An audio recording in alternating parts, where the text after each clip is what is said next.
Welcome back to the channel and welcome back to another edition of the Spurs Chat Podcast. In this edition, I'll be talking to sports journalist Josh Hughes all about the North London derby, which of course takes place at the Emirates Stadium on Sunday, 4:30 p.m. kickoff. Arsenal are leading the way at the moment on top of the Premier League with 26 points from 11 matches, and Thomas Frank's Tottenham are currently fifth, 18 points from 11 games, with won 5, drawn 3 and lost 3. A huge game coming up. Tottenham, of course, have got a lot of injuries. Josh, welcome back to the channel. How are you? Yeah, doing well. Of course, international break. England sealing their place at the World Cup. No goals conceded. Excited about that. Nice to have a break from Spurs. It's been a tough start to the season and we've got some massive games coming up. So looking forward to getting back into it and hopefully a big result at the Emirates. Josh, of course, this is a huge game.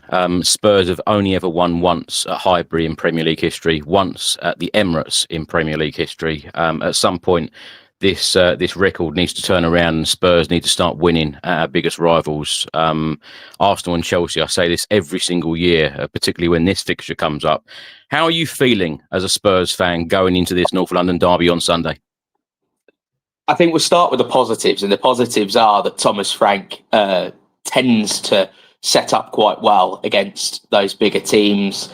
I know the Chelsea game, we were terrible, but, certainly against Manchester City, against PSG in the Super Cup, good examples of us really, playing quite well. And this is a very good time to be playing Arsenal. There's never a good time to be playing the top of the league side, but with the news that Gabriel could be out of that game, coming off injured for Brazil at the Emirates against Senegal, that's a massive, massive bonus for us because we know what a threat he is from set pieces. In my opinion, he's the Premier League's best defender at present. And so, like us, we've got a number of injuries. So have they. And I think it's going to be really interesting to see how we set up, how we approach the game.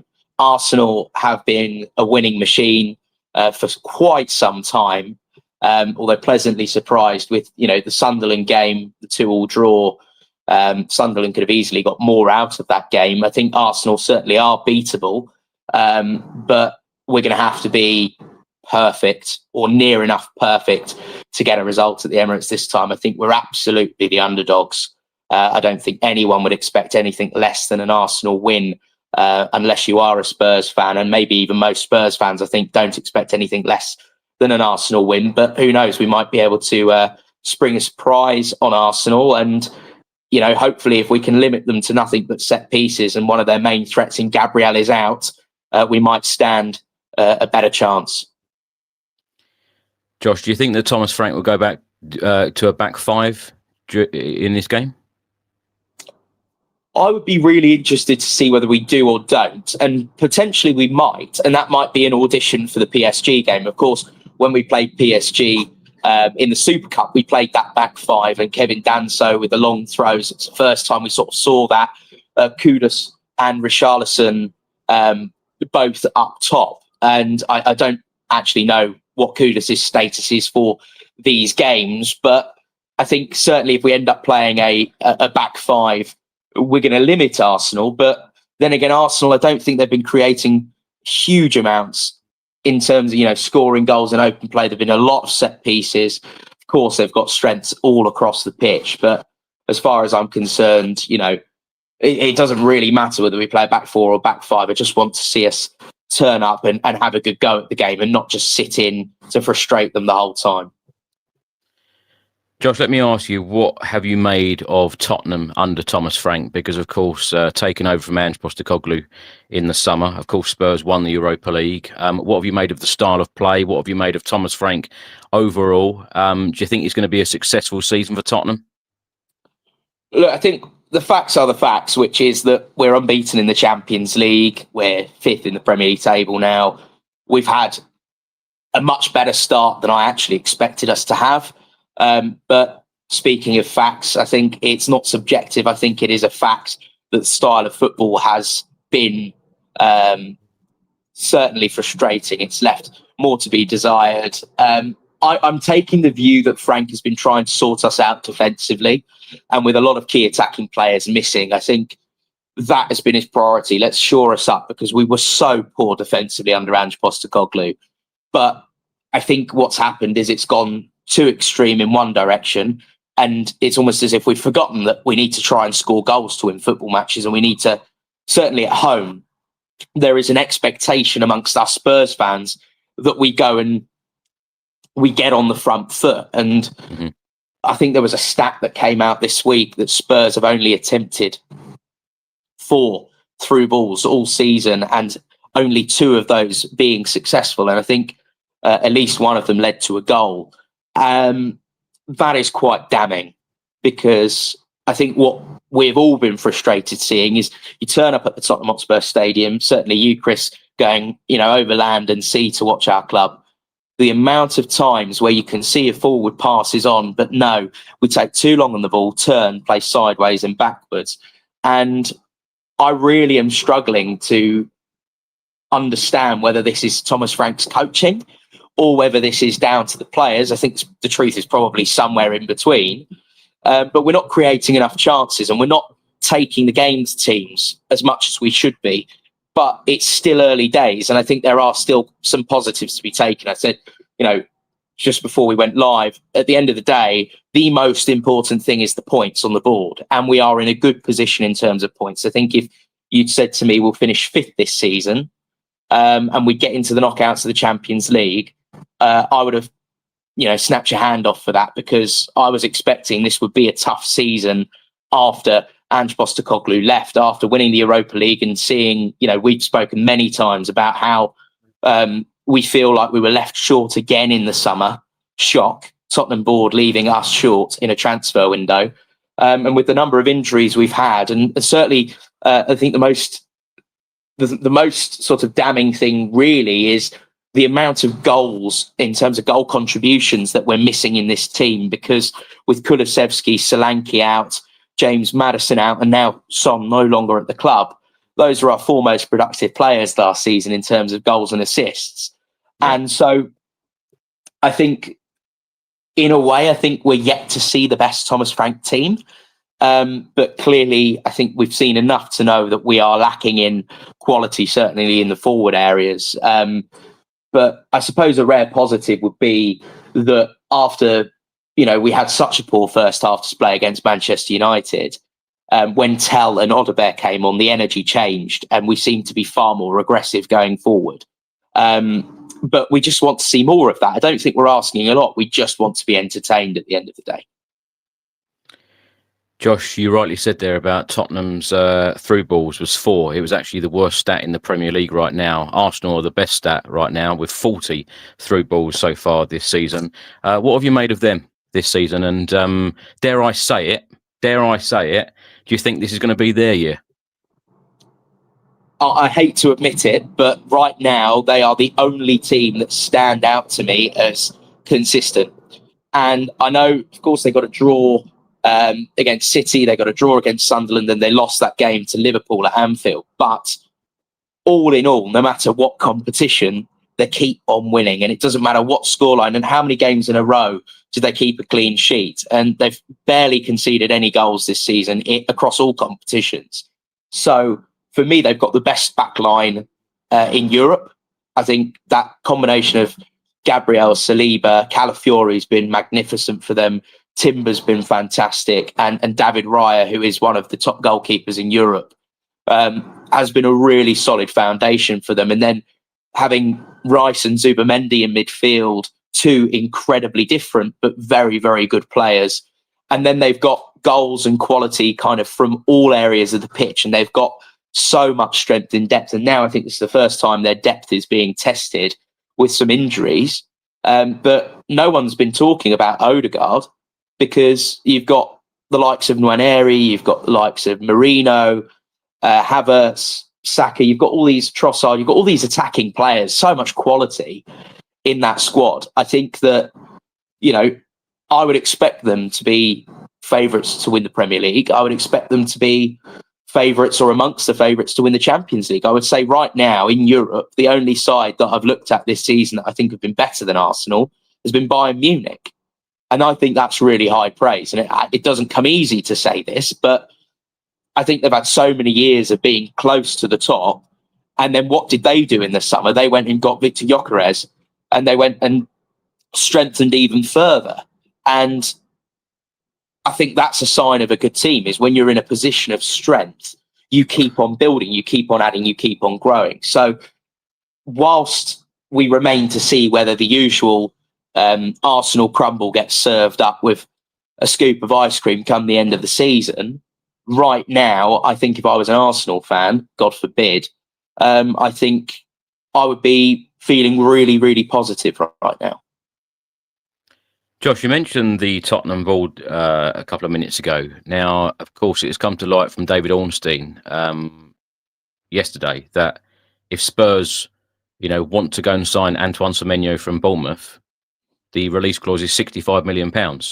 If Spurs wanted to show real ambition, surely we go and get him in January. Well, first of all, I wonder why we didn't do it in the summer.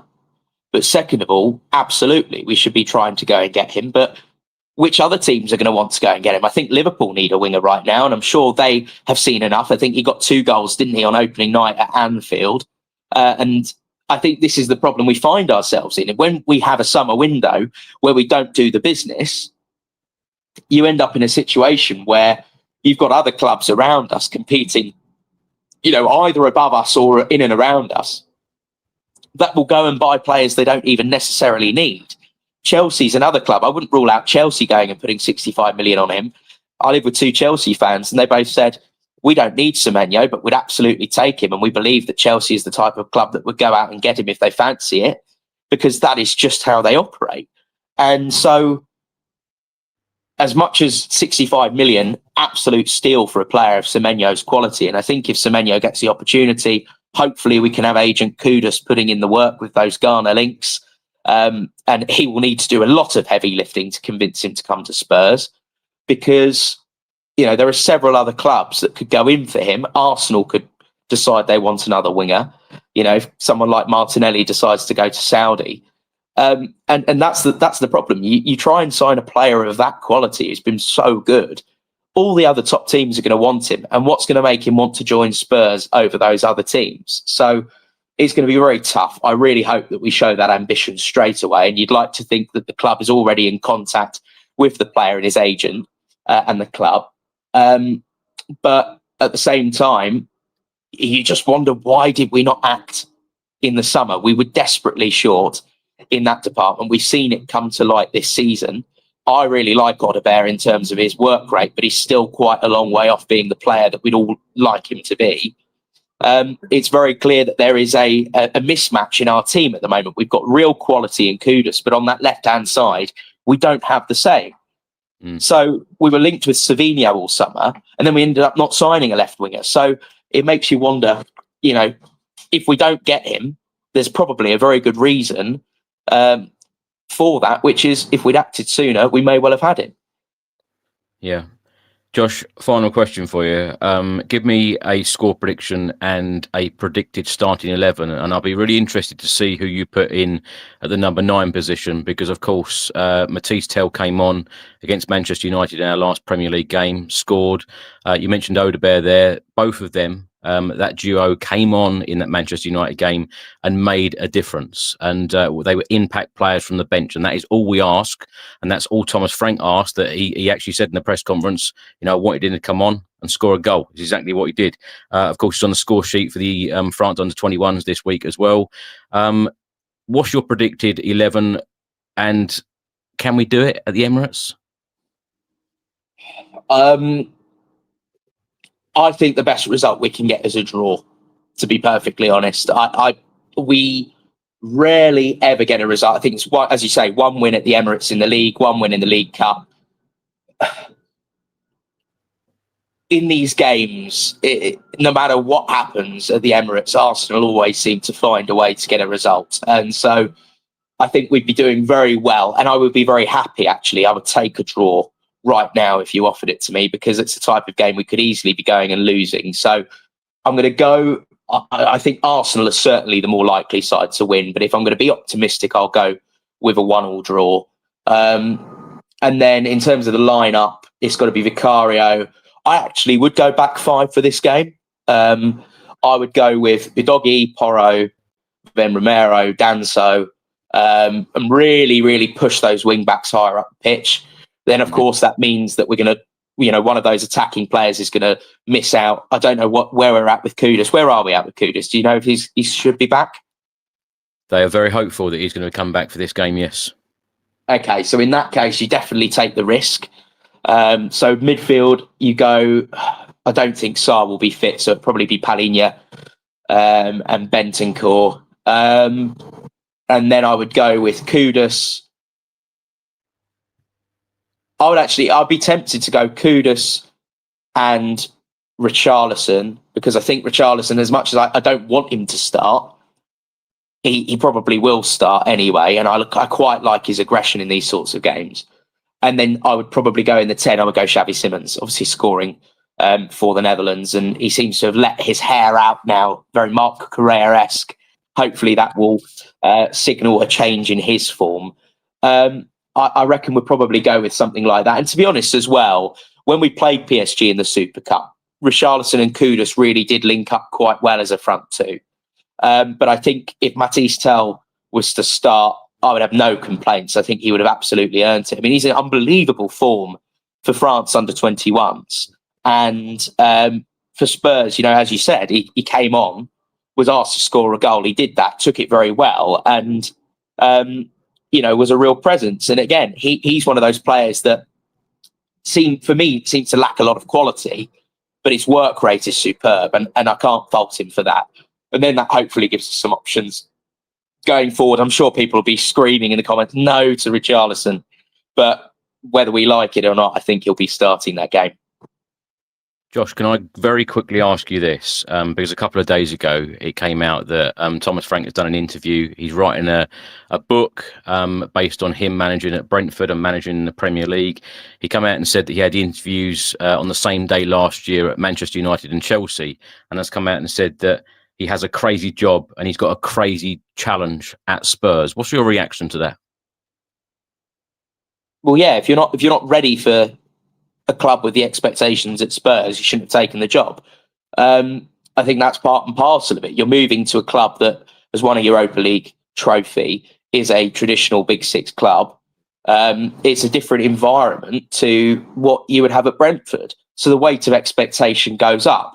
I think the thing that stood out more than anything was him talking about speaking with Man United and Chelsea. Why did neither of them offer him the job? Yeah. I mean, not to sort of put a downer on Thomas Frank, because I don't dislike him. And I'm certainly not one of those people that's been getting on his back as much as others. But it does make you wonder. He obviously had talks with both Chelsea and Man United, and they didn't offer him the job. So it's interesting. I'm not quite sure why he's come out and spoken about that. I think the whole timing of it is all a bit weird. I'm not really a fan of people doing books. I think it's wait until you've retired. I think do you know what? It falls into the same category as James Maddison doing these stupid YouTube videos. You're a paid professional footballer. You're under a contract. I know you might be injured. Why are you doing it? Focus on your football. Focus on getting fit. And the same thing with Thomas Frank. Now, he's got an incredible story. He wasn't a professional footballer.